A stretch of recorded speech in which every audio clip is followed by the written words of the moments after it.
할렐루야. 주님 이름으로 환영하고 축복합니다. 동탄 예수교회 이용진 목사입니다. 하나님의 사랑하심과 은혜가 여러분들의 삶에 넘치기를 간절히 소망합니다. 오늘부터 튜빙겐의 오토베츠 교수님의 오토베츠 선생님의 역사적 예수의 연구,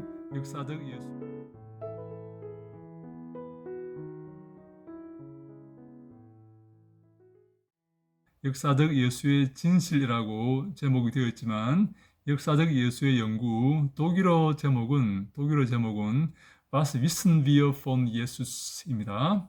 Was wissen wir von Jesus?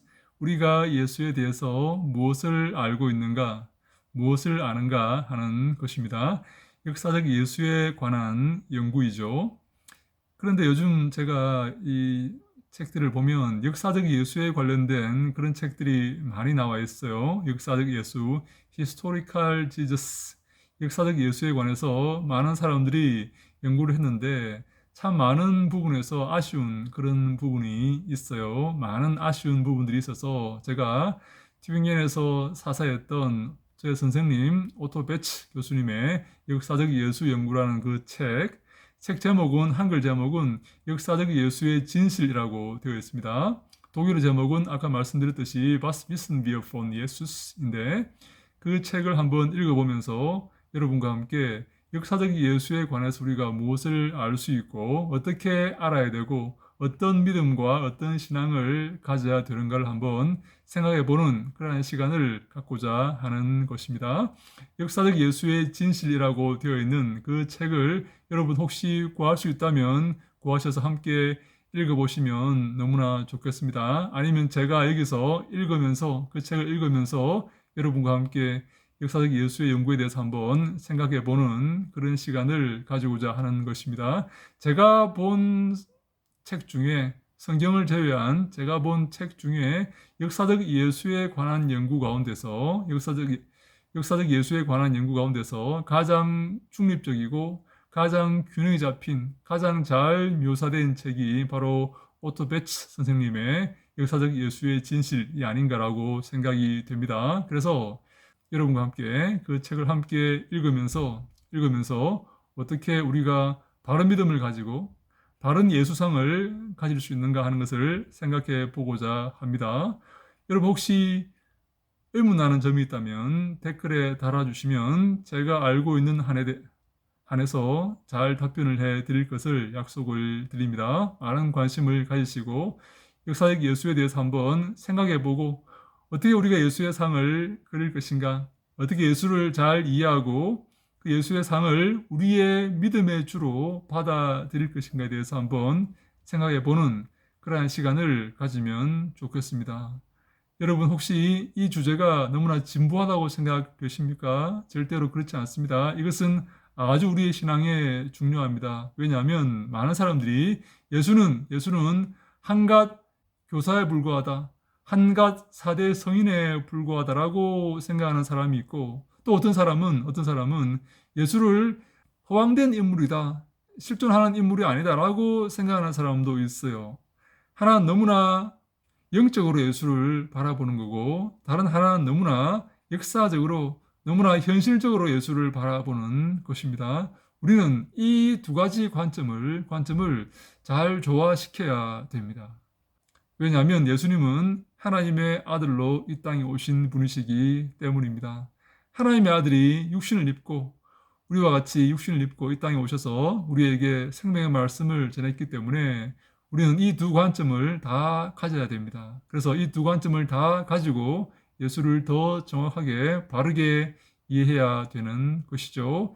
이것이 어렵다고, 이것이 금기시된다고 이것을 배제하거나 이것을 외면한다면 이단들이 득세하는 그런 상황을 맞게 될 것입니다. 우리는 이것에 직면해야 됩니다. 예수는 누구인가? 예수는 어떤 말씀을 하셨는가? 예수는 어떤 삶을 사셨는가? 예수는 우리에게 무엇을 말씀하고자 했는가?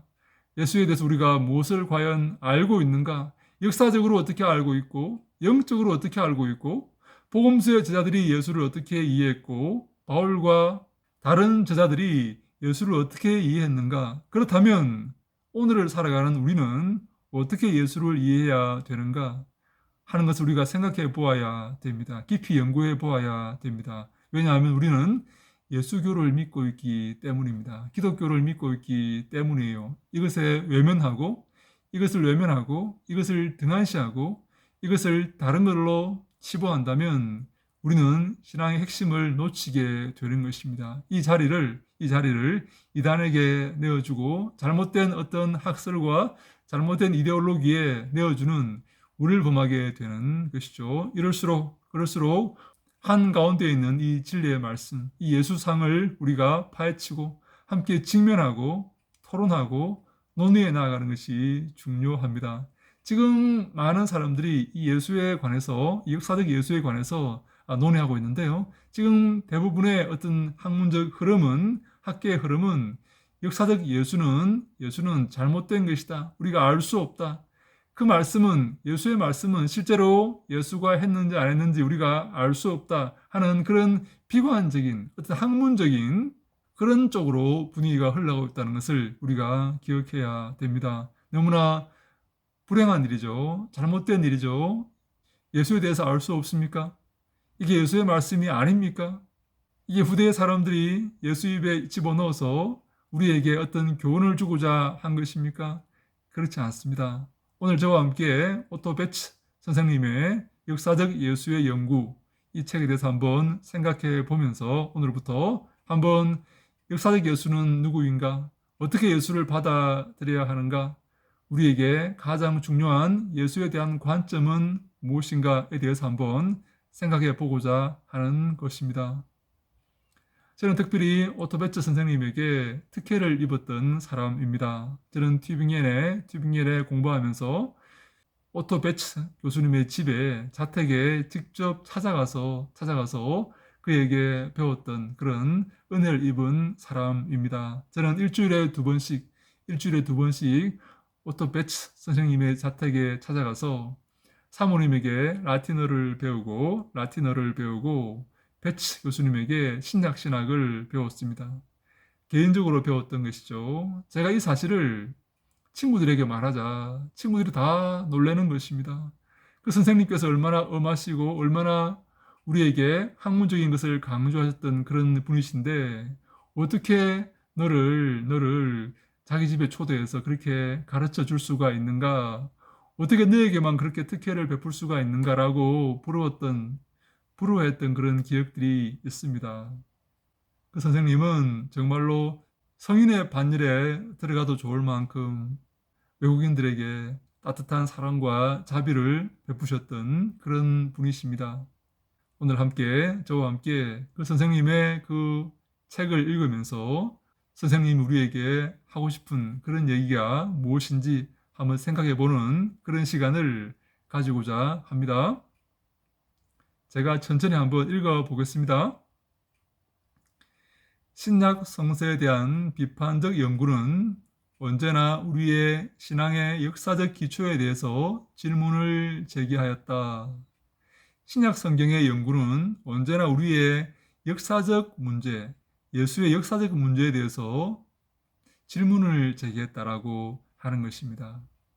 여러분, 예수가 역사적 기초를 가지고 있습니까? 어떤 역사적 기초를 갖고 있습니까? 이것을 우리가 객관적으로 설명할 수가 있습니까? 예수에 대해서 설명한 그 복음서들을 읽고 신약 성경을 읽고 예수에 대해서 역사적 기초를 확립할 수가 있습니까? 예수는 실존 인물이었고 그리고 예수께서 하신 그 말씀은 다 진리의 말씀이고 사실의 말씀입니까? 우리가 그것을 액면 그대로 받아들일 수가 있습니까? 이 부분을 지금 말하고자 하는 것이죠. 이 부분을 지금부터 논의하겠습니다. 어떻게 역사적 예수를 우리가 받아들일 수가 있는가? 어떤 예수상을 그려야 하는가? 어떤 부분을 우리가 받아들이고 그것을 우리의 생명의 양식으로 삼아야 하는가 하는 것을 지금 논의하고자 하는 것입니다. 대체 의심의 물결과 졸속 정립된 이론의 물결 때문에 쉽게 명료해지지 않고 또 확립되지 않는 그 사실의 초석은 과연 존재하기는 하는가? 사실 이 책은 전경련 씨라는 분이 번역을 했습니다. 번역을 참 잘했어요. 참 잘했는데 제가 볼 때 옛날 말로 번역한 부분들이 조금 있습니다. 그래서 잘 이해되지 않는 그런 부분을 제가 조금 의역을 해서 제가 조금 쉽게 다시 한번 풀어서 설명하는 것입니다. 다시 한번 오토 베츠 선생님이 우리에게 하고 싶은 얘기가 무엇인가 한번 생각해 보면서 천천히 풀어서 설명하는 것이기 때문에 여러분 천천히 한번 따라오시기 바랍니다. 예수에 관한 역사적 이해의 초석이 존재하는가? 예수에 대해서 어떻게 우리가 확실하게 이해할 수가 있는가 하는 그 부분을 지금 논의하고 있는 것이지요. 과연 우리는 예수에 관해서 진정 무엇을 알고 있는가? Was wissen wir von Jesus wirklich? 우리가 예수에 대해서 진정 무엇을 알고 있는가? 어떻게 알아야 하는가 하는 것을 지금 논의하고 있습니다. 여기 쓰여진 책은 이 질문에 불충분하지만 답을 주려고 한다.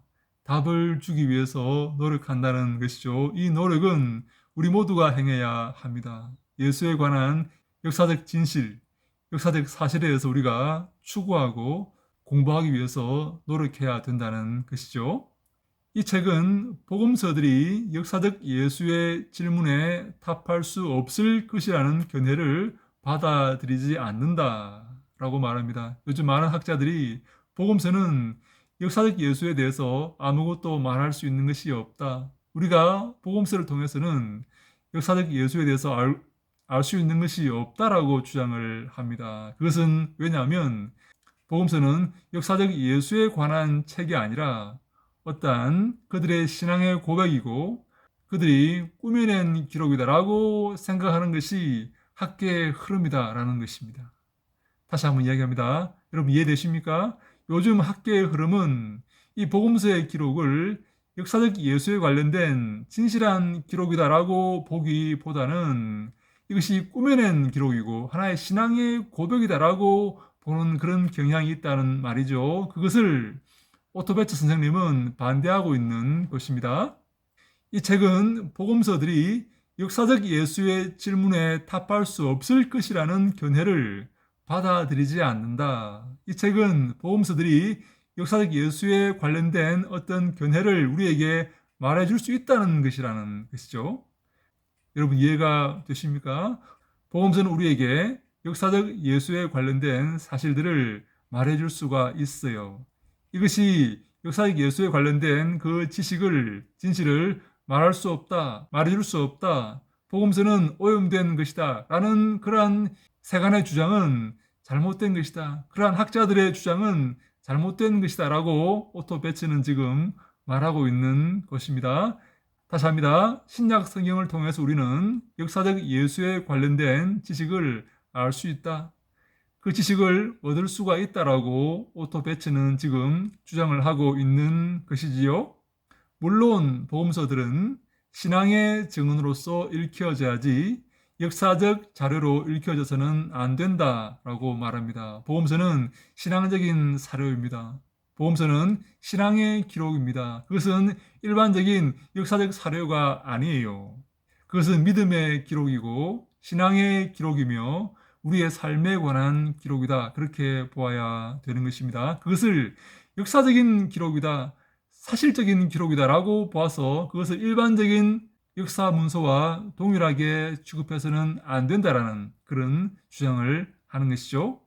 그러나 사복음서는 각각 예수의 상을 한 역사적 형태로 그리고 있다. 마태, 마가, 누가, 요한은 예수의 상을 역사적 형식으로 그리고 있다. 역사적 모습으로 사실적으로 그리고 있다라고 오토 베츠는 보고 있습니다. 만일 사람이 역사적 형태로서의 사복음서의 예수의 모습을 비교한다면 일치하는 점과 서로 다른 점을 발견할 수가 있을 것이다. 그 근거로부터 이미 복음서들은 그것이 제공하는 증언들과 진실성을 찾는 우리의 강렬한 의지에 일치하는 예수의 상을 다른 이가 아닌 우리 스스로가 그리도록 요구한다 라고 말합니다. 우리에게 네 가지 복음서가 있습니다. 마태, 마가, 누가, 요한 네 가지 복음서가 있죠. 이 네 가지 복음서는 각기 조금씩 다른 예수의 상을 그리고 있습니다. 똑같은 예수의 상을 그리는 게 아니라 조금씩 다른 예수의 상을 그리고 있습니다. 왜 네 개의 복음서가 필요할까요? 하나면 족하지 않을까요? 왜 네 개나 이렇게 나와 있어서 많은 사람이 헷갈리게 만들고 또 서로 비교하게 만들고 어떤 게 진실이고 어떤 게 첨가된 것인가 라는 것을 이렇게 평가하도록 만드는 것일까요? 우리는 적어도 예수의 상을 바로 그리기 위해서 예수의 상을 바로 표현하기 위해서 네 개의 복음서를 가져야 된다라고 보아야 되는 것입니다. 마치 집을 그릴 때에 정면도, 평면도, 단면도, 후면도 이러한 여러 가지 도면을 우리가 가지고 있어야 하듯이 예수의 상을 그릴 때에 예수의 모습을 그릴 때에 다양한 도면이 필요하다는 것입니다. 앞에서 보는 모습, 뒤에서 보는 모습, 옆에서 보는 모습, 위에서 보는 모습, 다양한 도면이 필요한 거죠. 마태가 보는 관점, 마가가 보는 관점, 누가가 보는 관점, 요한이 보는 관점 등 여러 가지 관점이 필요하다는 것이죠. 왜요? 예수는 하나님의 아들이시고 우리의 구세주이시기 때문입니다. 그래서 모든 사람이 흑인이나 백인이나 황인종이나 모든 사람이 나이 적은 사람이나 나이가 많은 사람이나 남자나 여자나 모든 사람이 예수를 바르게 볼 수 있어야 됩니다. 적절하게 볼 수 있어야 되고 예수는 그 모든 사람의 시각에 답변을 줄 수 있는 바른 지식을 줄 수 있는 바른 관점을 줄 수 있는 그러한 모습으로 우리에게 오셔야 되는 것이죠. 그래서 우리에게 네 가지 복음서가 있다. 네 가지 도면이 있다. 네 가지 관점이 있다. 그렇게 보아야 됩니다. 이것이 우리의 예수에 관련된 그 상을, 그 지식을 풍성하게 할 수 있기를 바랍니다. 서로 의심하고, 서로 비교하고, 서로 잘못된 것이라고 이렇게 말하기 전에 예수의 상을 풍성하게 하고, 예수를 더 많이 알게 하고, 예수를 더 자세히 알게 하며, 예수를 더 나에게 맞게 이해하는, 잘 이해하는 그런 기회가 되기를 간절히 바랍니다. 그래서 우리에게 네 개의 복음서가 있다. 네 개의 예수상이 있다. 그렇게 보아야 되는데요. 이 네 개의 예수상을 통해서 우리는 스스로 예수의 상을 그릴 수가 있어야 된다라고 오토베츠는 말하고 있습니다. 내 관점, 내가 보는 관점이 있어야 된다고 말하고 있는 것이에요. 획일된 관점이 아니라 어떤 하나의 관점이 아니라 내게 오신 그 예수님, 내게 말씀을 걸어오신 그 예수님, 내게 말씀하시는 그 예수님을 우리가 만나야 한다라고 오토베츠는 우리에게 말하고 있는 것이에요. 사랑하는 여러분, 여러분에게 찾아오신 그 예수를 만나고 있습니까? 여러분에게 말을 걸어오신 그 예수를 여러분 만났습니까? 여러분들에게 계시를 주신 그 하나님을 만났습니까? 어떤 누가 전해준 획일적인 틀에 짜여진 그런 계시가 아니라 그런 말씀이 아니라 여러분 마음속에 찾아오신 그 말씀, 여러분에게 직접 말씀을 걸어오신 그 말씀을 여러분 들었습니까? 우리는 이 네 개의 복음서를 통해서 내게 찾아와서 내게 오늘도 말씀하시는 이 말씀을 우리에게 말씀하시는 그 예수 그리스도의 그 모습을 우리 스스로 그려야 한다라고 보아야 되는 것입니다. 여러분 저와 함께 이 책을 읽어가면서 나 스스로 어떻게 예수를 바라볼 것인가? 어떤 예수를 만날 것인가? 하나님은 나에게 어떤 모습으로 오셨는가? 하나님 내게 가장 적절한 모습으로 오셔서 내게 대화를 거십니다. 내게 말씀을 나누고자 하십니다. 여러분 그 예수를 만나시기 바랍니다. 마태, 마가, 누가, 요한, 나아가 신약의 모든 저서를 통해서 우리가 예수를 만나야 됩니다. 예수의 상을 그려야 됩니다. 그래서 예수는 우리에게 대화를 걸어오시는 것입니다. 우리와 대화하기를 원하시는 것이죠. 우리에게 생명의 말씀을 전해주기를 원하시는 것입니다. 여러분들의 예수상, 여러분들이 만나는 그 예수상을 마태, 마가, 누가, 요한 나아가서 신약의 저술들 안에서 찾으시기를 간절히 바랍니다. 물론 그것은 쉽지 않은 과제이다. 우리는 그 과제를 수행하는 가운데 거듭 실패를 경험할 것이다. 자신의 예수상을 가지는 것이 쉬운 일이 아니다라고 말하고 있어요. 다양한 예수의 모습을 우리가 바라보면서 내게 주시는 그 예수의 모습을 찾아내는 것이 쉬운 일이 아니다. 그리고 그 과제를 수행하는 가운데 많은 실패를 경험할 것이다 라고 말하고 있어요. 따라서 이 과제는 이 세상의 시간 안에서는 결코 완결시킬 수 없는 과제이다 라고 말하고 있습니다. 역사적 예수의 모습, 우리가 받아들이는 그 신앙의 모습의 예수, 이것을 확립하고 이것을 확정하는 것은 이 땅에서 우리가 완수해낼 수 없는 그러한 과제일 것이다 라고 보고 있는 것이죠. 네, 맞습니다. 우리가 어떻게 완벽하게 예수의 상을 정립해내고 그것을 구현해 내겠습니까? 예수의 상을 완벽하게 구현하기 위해서 애쓰고 노력할 수밖에 없는 것입니다. 이것을 포기해서는 안 됩니다. 이것을 이단들에게 넘겨줘서는 안 됩니다. 저 자유주의 잘못된 신학자들, 저 불쌍한 신학자들에게 넘겨줘서는 안 됩니다. 우리가 찾아와서 열심히 연구하고 열심히 공부하고 하나님이 기뻐하시는 아름다운 예수상, 주님이 기뻐하시는, 주께서 원하시는 그 예수상을 구현해내는데 최선의 노력을 다해야 하는 것이죠. 역사적 예수는 결코 학문적 과제만이 아니다. 그러나 언제나 학문적 연구의 과제를 남겨둔다. 이 역사적 예수의 문제는 학문적으로만 분석해서는 안 된다는 말이죠. 그러나 동시에 학문적으로도 분석해야 된다. 그런 말입니다. 여러분 이해가 되십니까? 역사적 예수의 문제는 우리가 학문적으로만 접근하면 안 됩니다. 그러나 학문을 또한 배제해서는 안 됩니다. 이 두 긴장을 우리가 이해해야 됩니다. 학문적으로만 접근하면 안 됩니다. 그러나 학문적으로도 접근해야 됩니다. 그래서 우리는 언제나 학문을 배제시키지 않으면서 이 과제에 접근해야 한다.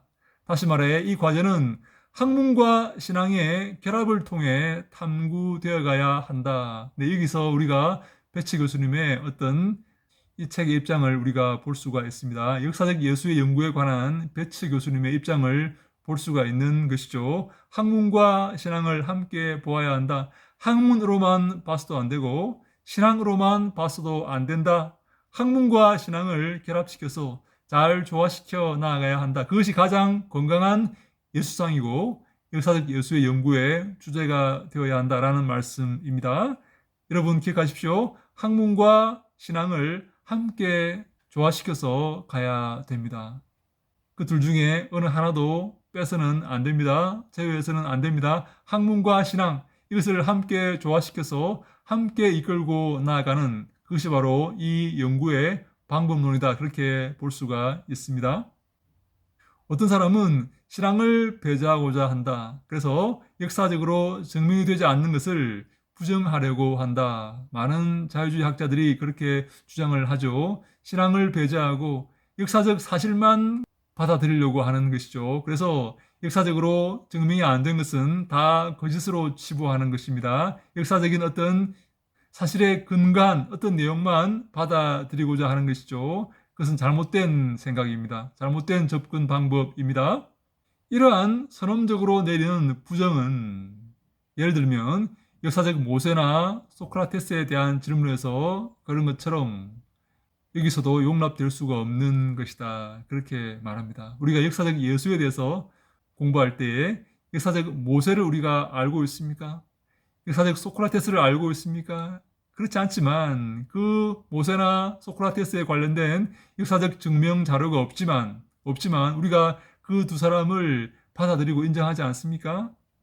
마찬가지로 역사적 예수에 관련된 그런 자료가 없다 할지라도 우리는 신앙적으로 받아들일 수 있는 부분은 받아들여야 한다라고 말하는 것입니다. 많은 사람은 소크라테스에 관련된 자료가 없지만 소크라테스는 받아들이면서 그 논리와 그 이야기는 역사적 사실로 받아들이면서 예수 이야기는 받아들이지 않으려고 합니다. 참 악한 자들이죠. 그들은 플라톤에 관련된 그런 얘기는 받아들이지만 역사적 사료가 없어도 받아들이지만 예수 이야기는 받아들이려고 하지 않습니다.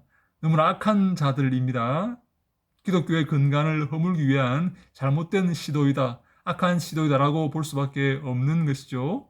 그들은 플라톤의 어떤 제작들은 받아들이고 인정하지만 예수에 관련된 제작들은 받아들이지 않고 왜곡된 것이다라고 말하는 경우가 참 많이 있어요. 아주 잘못된 그런 주장입니다. 오토 베츠와 함께 어떻게 역사적 사료가 없어도 역사적 사실로 받아들일 수가 있는가 하는 것을 한번 생각해 보고, 역사적 사료는 무엇이며 역사적 신앙은 무엇인지 한번 생각해 보는 그런 기회가 되기를 바랍니다. 학문의 진보와 우리의 역사적 지평의 확대는 역사적 예수에 관한 상을 끊임없이 시험해보고 변경할 용기를 가지기를 요구한다. 학문은 끊임없이 신앙의 예수를 거부하고 부인한다. 그러나 그때 여러 번 간과할 수 없는 사건이 우리에게 도움을 줄 수가 있다. 오토 베츠는 여기서 사회문서를 언급합니다. 사회문서를 통해서 역사적 예수의 문제를 많은 부분 밝혀내었습니다. 그것을 지금 언급하고 있는 것입니다. 학문이 발달되기 전에는 역사적 사료가 발견되어야만 그것을 인정하고 받아들이는 분위기가 있었지만, 학문의 진보가 확대가 되고 우리의 역사적 지평이 확대가 되면서 우리가 다른 방향으로 역사적 예수의 문제를 우리가 밝혀낼 수가 있다 하는 그런 말씀을 지금 하고 있는 것이죠. 나는 여기서 수십 년 전에 매우 우연히 행복한 선물로 받은 사회 문서들을 생각하고 있다. 이 문서 가운데 우리가 발견한 가르침은 다음 서술에서 매우 중요한 배경으로 나타난다. 사회 두루마리는 예수시대 팔레스타인에 널려있었던 에센의 종파의 문서이다. 그 교단 창설자는 소위 의의 교사로 불려지는데 예수 출생 전 100년경에 활동한 사람이다. 예수가 태어나기 100년 전에 활동한 사람이다. 그 말이죠. 에센의 종파의 영적이고 지리적인 중심지는 여리고에서 멀지 않은 광야의 수도원이었고 현재 폐허된 모습으로 있다. 이 수도원은 키르벳 쿰란이라는 이름을 갖게 되었다. 다음에 언급될 사본들은 교단 규칙과 그 보충문, 그리고 다메섹 문서 등이다. 사회 문서 가운데 이러한 문서들이 있습니다. 이것들은 특히 에센의 공동체 생활을 위한 규약들을 포함하고 있다. 이 사람들의 경건은 특히 감사의 시 1QH입니다. 디아스테 쿰란 호다옅이라고 말하는데요. 감사의 시에 잘 나타나고 그들의 미래에 대한 기대는 전쟁 두루마리 1QM이라고 합니다. 또는 하박국 주석서 또는 소위 신비의 의식서에도 나타난다. 여러분, 오토 베츠는 역사적 예수의 문제에 대해서 오늘 여러분과 함께 대화를 나누고자 합니다. 어떻게 역사적 예수를 우리가 알 수가 있는가? 어떻게 잘 알아야 하는가? 어떤 예수상을 우리가 세워야 하는가? 그런데 많은 학자들이 역사적으로 증명되고 검증되지 않으면 받아들이려고 하지 않는 그런 학문적인 분위기를 갖고 있다. 그렇게 비판하고 오토 베츠는 당시에 발견된 쿰란 문서를 통해서 신약의 그 역사성, 예수의 그 역사성을 입증해 보이려고 하는 것입니다. 예수의 역사성을 더 풍성하게 만들고 쿰란 문서들을 통해서 예수를 더 밝히 알아내고자, 밝히 살펴보고자 하는 것입니다. 사랑하는 여러분, 다음 시간부터는 더 구체적으로 역사적 예수의 문제에 대해서 한번 생각해 보고자 합니다. 신앙의 설교와 역사적 사실의 그 긴장, 어떻게 신앙과 그 역사적 사실을 어떻게 잘 조화시킬 것인가, 오늘을 살아가는 우리는 어떻게 신약의 문서를 이해할 것인가, 어떻게 받아들일 것인가, 어떤 것이 가장 정확한 방법이고 정당한 방법이며 우리의 신앙과 신학에 도움되는 방법인가 하는 것을 오토 베츠는 우리에게 설명하고자 합니다. 여러분, 다음 시간을 기대해 주시기를 간절히 바랍니다. 할렐루야! 샬롬!